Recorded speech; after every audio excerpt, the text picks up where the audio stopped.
Last time we spoke was before you were about to be drafted. That was the Crazy. last time that was the last time we spoke. Things have changed. I should say things have definitely changed. How have they changed from your point of view, Trey?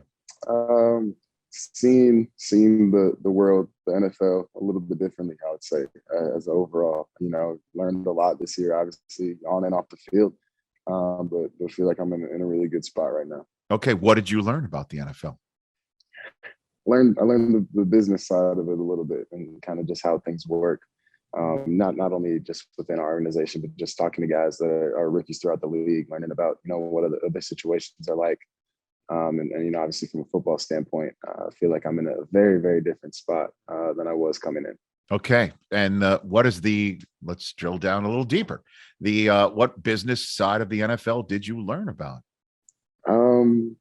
Contracts, understanding how people get jobs and how people keep jobs and understanding now the turnover. I guess my biggest question throughout the end of the year is, not wanting to ask, but Nate Sudfeld was the guy that I would kind of come to all these questions with. But, how much turnover is it from a coaching staff? Like what's typical, getting down to the end of the year? Because you see it, on social media with Mike getting the Miami job, things like that. You want guys to get those opportunities, but, it's not like college where, everyone's there for 4 years and then guys are going back. So, and being a rookie, at least me personally, I don't necessarily know all the guys who are in their contract year.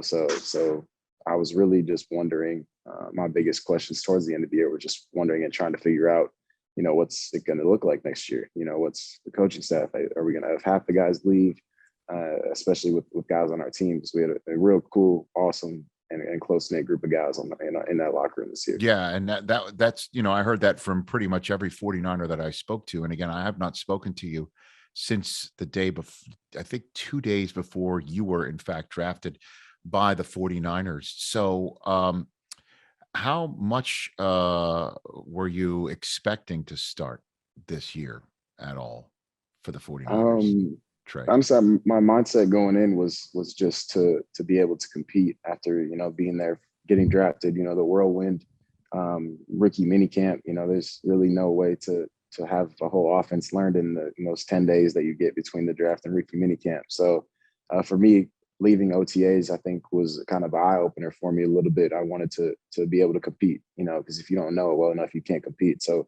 came into training camp and felt like, I at least put me in a position mentally where I was ready to compete.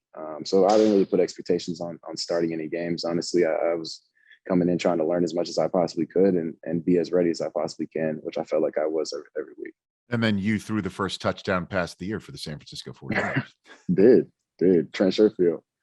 Yes, you did. I mean, and then the season unfolded and you began to appear less in games. I mean, that's just one way to put it, where the plan appeared to be that you would come in and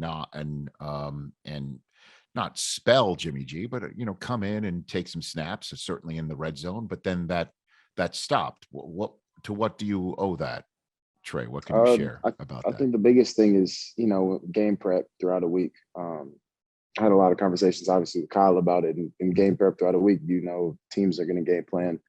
Yes, game plan for both of us to a certain extent, but when I was in the game, for the most part, we didn't know what was going to happen. We didn't know if it was going to be in front, out front, quarters. You know what I mean? It could be a whole different situation. So it got hard for Kyle to know, if I don't get into a rhythm or if I don't play multiple downs in a row, it's hard to just call a play blindly. It's like calling a trick play almost. You know what I mean? Yeah, sure. And then the times that you got to start, the challenges were what for you? I actually, those were, I think, the weeks I got better the most. Not that I didn't get better every week, but, obviously taking reps and every single rep you get, I get better from. So for me, those 2 weeks were huge. I thought in my development, I was super thankful for those because I think both of them, again, I learned so much from not only just the game, but the practices and walkthroughs and everything. Just being in that role throughout that week was huge for me. Hey, you watched all the way to the end. Thanks for that. Watch more right here.